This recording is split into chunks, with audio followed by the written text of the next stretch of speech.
Go. So big button, yeah, the one in the bottom, so take you back, you need to go back. All right. I'm just gonna do this sitting down, that's fine, isn't it? Absolutely.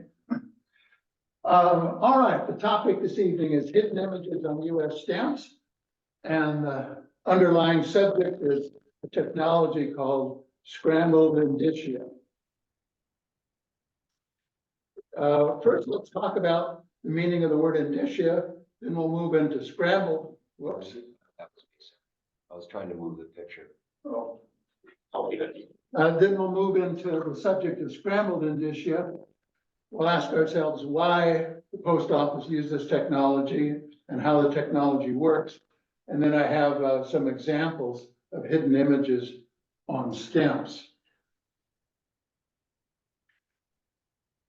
Indicia is not a very common word. I never use it. It basically means a distinguishing mark, a sign, or an indicator. That's the principal definition. Used in a sentence, you might say, footnotes in a scientific journal article are an indicia of scholarship. In other words, an indicator of. But it has a secondary definition, and that is a very specific one. It's a marking used on address labels as a substitute for a stamp. This time of year, we often get postcards in our mailboxes with for replacement windows or lawn service or things like that. And oftentimes those will come not addressed to you, a specific home, but just come to address a postal customer.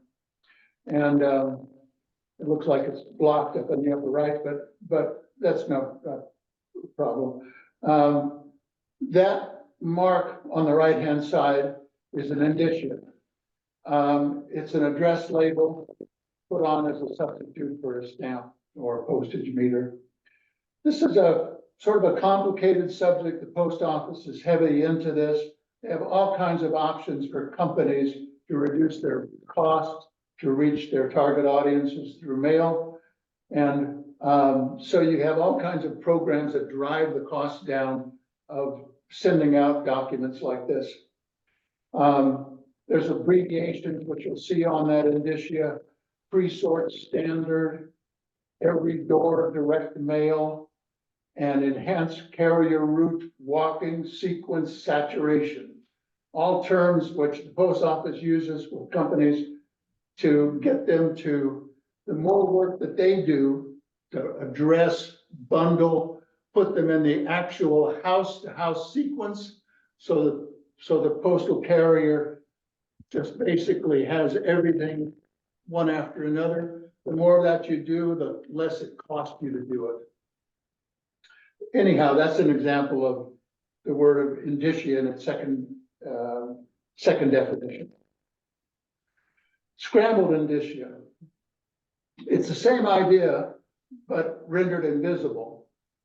That is, it's a distinguishing mark within a document, such as a postage stamp, that cannot be seen without some kind of detecting device. It's not a new technology. It was originally patented in 1975. Technology is owned by a Florida company called Graphic Security Systems Corporation. And it's one method used for what's called steganography, which is a practice of concealing information within a message or an object to avoid detection of that message. Let's see. It was me because I moved up.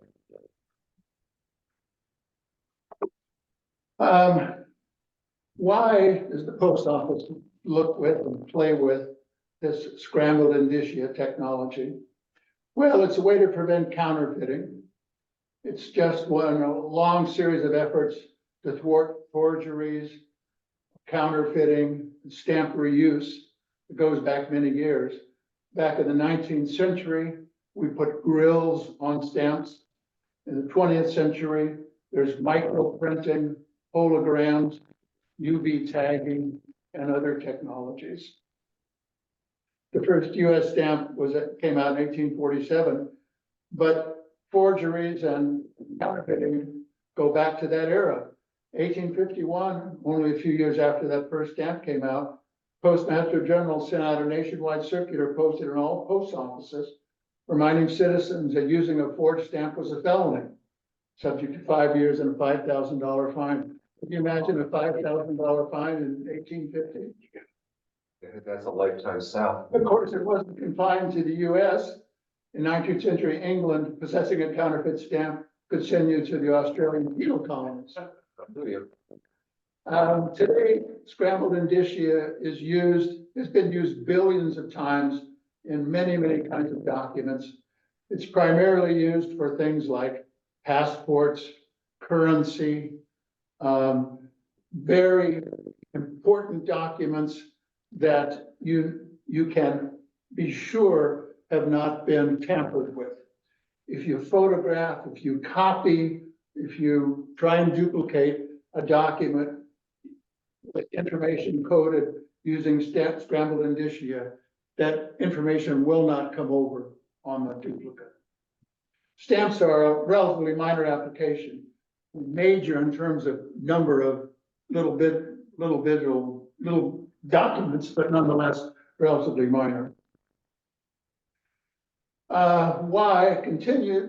Continuing the thought, also the post office looked at it as a promotion tool, something new and novel to rejuvenate public's interest in stamps, and perhaps the kind of thing that could bring children back to stamp collecting. How does this technology work? Well, we've all seen these things called lenticular postcards. I have one here, and basically, if you take this image, you turn it this way, you see one picture, you turn it this way, you see another picture. So that is done by taking two individual pictures and then cutting, although now it's not done digitally, but originally it was done by taking an X-Acto knife and literally cutting those two pictures into strips and then alternating the images, creating one image made up of two distinct images, and then laying over the top of it a piece of plastic with called a lenticular lens, which allows you to look at those images in two directions, if you will, this way and then tilt it this way. So you have the images are represented by the black and red squares, rectangles. And if you look at it one way, you're looking through the black lens, if you will, and you're seeing the black image. If you look at it the other direction, you're looking through the red lens and you're seeing the red image. So if you look at through the black lens, if it's a bird, his wings are up. If it's red, its wings are down. If it's a pirate's treasure chest, one way the chest is closed, the next way you open and you see all the gold coins. It's that idea.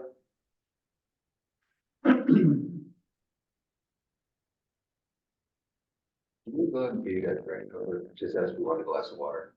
I just realized you had a drink. Yeah. Now imagine an overlay. Instead of having two lenses, it has dozens or hundreds or thousands of lenses. And now they might look at individual pixels on an image. When those lenses capture the pixels, they can create an image. And this red fox stamp is an example. If you look at that stamp, you won't see anything on the fox's thigh. But if you look at it with the right device, you'll see a red fox. Wow. The first post office scrambled indicia stamp came out in 1997. It was the US Air Force Thunderbird stamp. At the same time, the post office in the late 90s and in the early 2000s, you could buy at the post office something called a stamp decoder. It's a piece of plastic with about the size of a credit card, clear plastic, and each piece has lenses in it. I've read that there's about 1,000 lenses on this decoder. The entire card has lenses. not just that area on the left designated by the stamp outline. When these first came out, you can see on the sheet there that these sold for $5. Nowadays, I'm afraid you have to go to eBay to find one. People try and get $20, $30 for these things. If you hang around and wait, you can get them cheaper. I bought mine about 4 months ago. I paid $10 for it.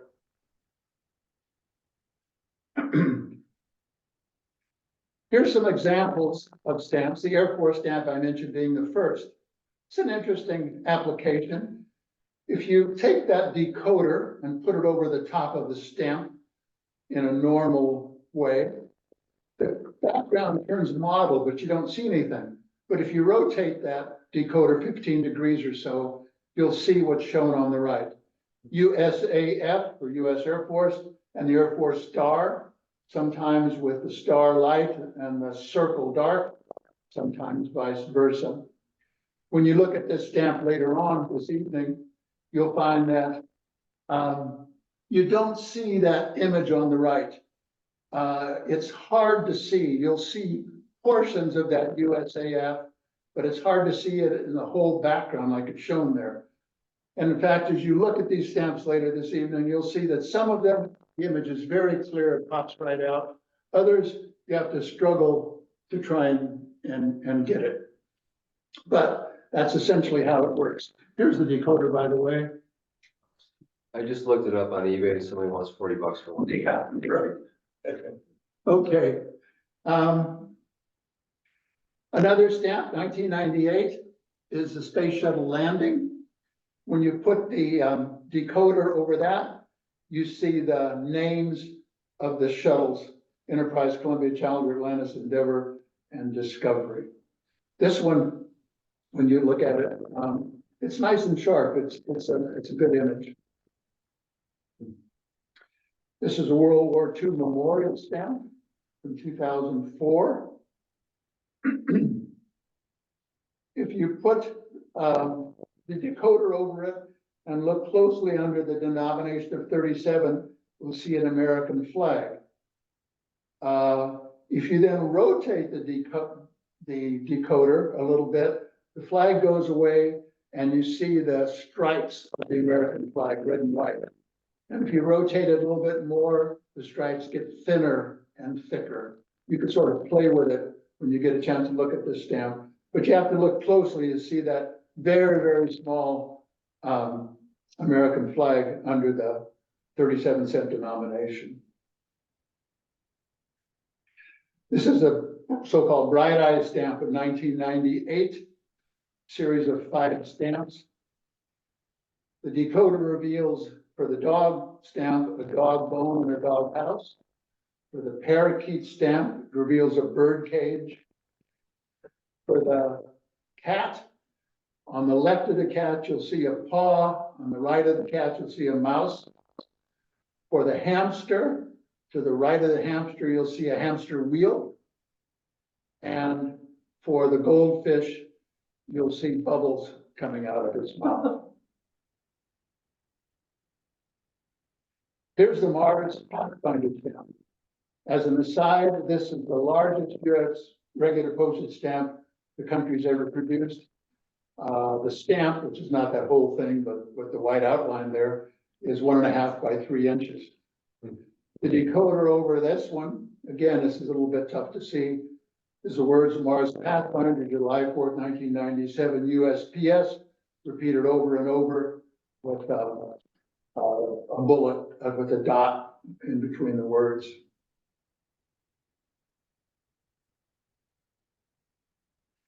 This is a Wisconsin statehood stamp, 150th anniversary of statehood.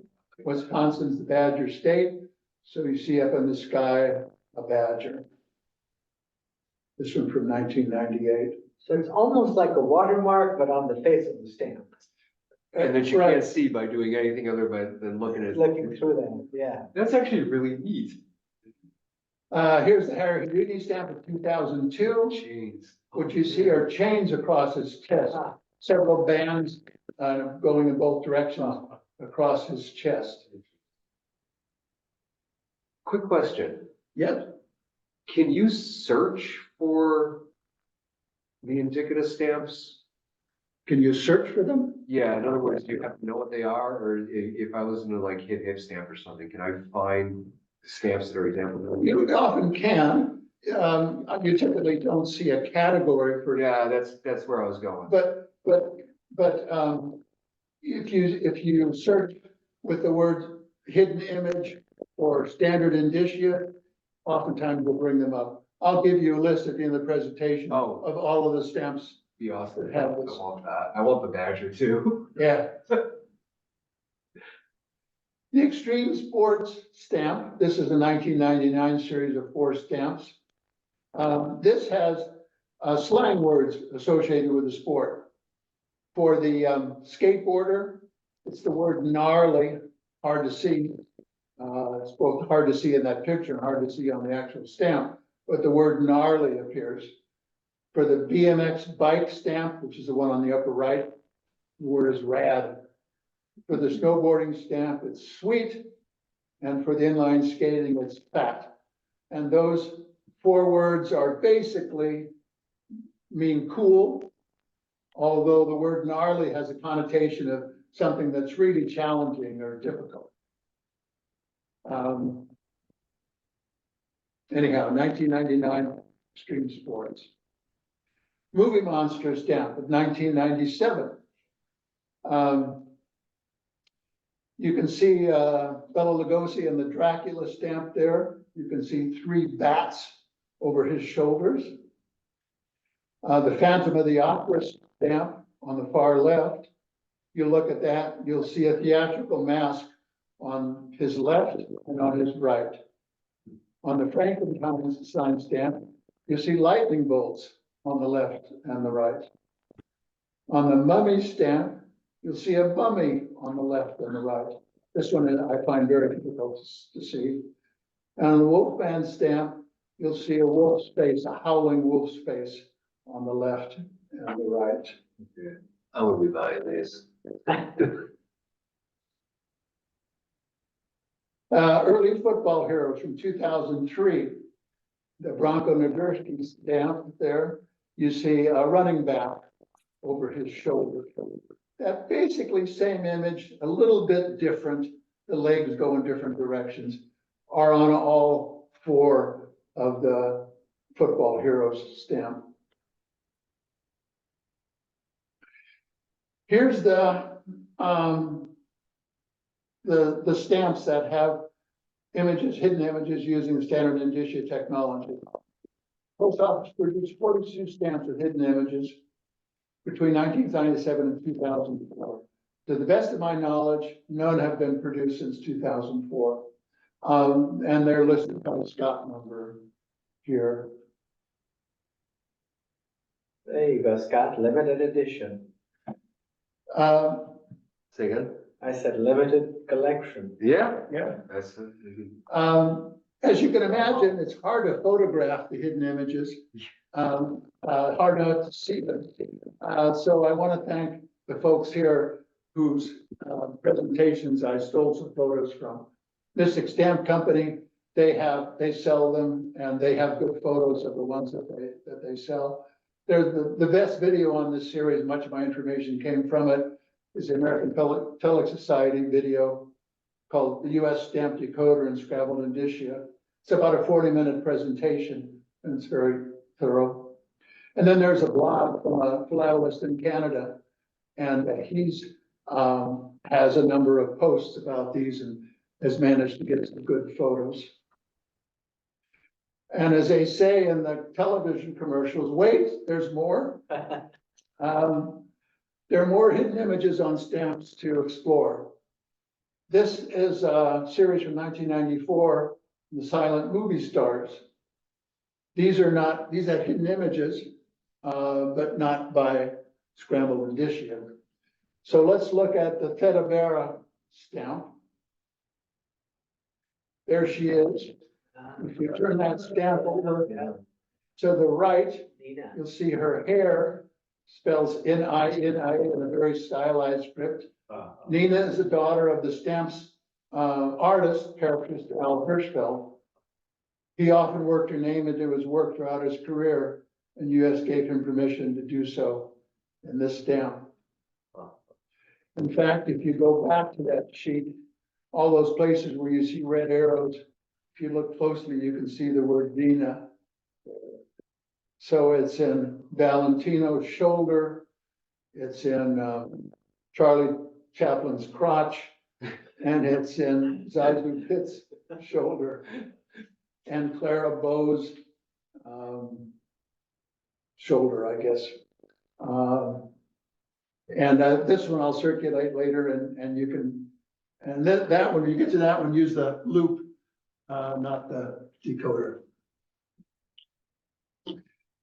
Here's a stamp from 1996. Bernard Ravel is a rabbi and scholar, first president of Yeshiva College in New York. And that is a Star of David that's engraved in his beard. Interesting. So if you look closely there, I never you'll would have see found that. that. Pardon? I never would have found that. No, no. It's, And here's one from 1948, the centennial of the Fort Bliss military base in Texas. That frame around the triangle is full of miniature transportation equipment that might have been used over the 100 years of this base. So there's a stagecoach that I show on the right. There are horses, there's camel, there's a motorized military truck and other things that you can spot with the loop. So that's my presentation. Very nice. Thank you very much. I like that. Good. I had one question and now I should have asked when I thought of it.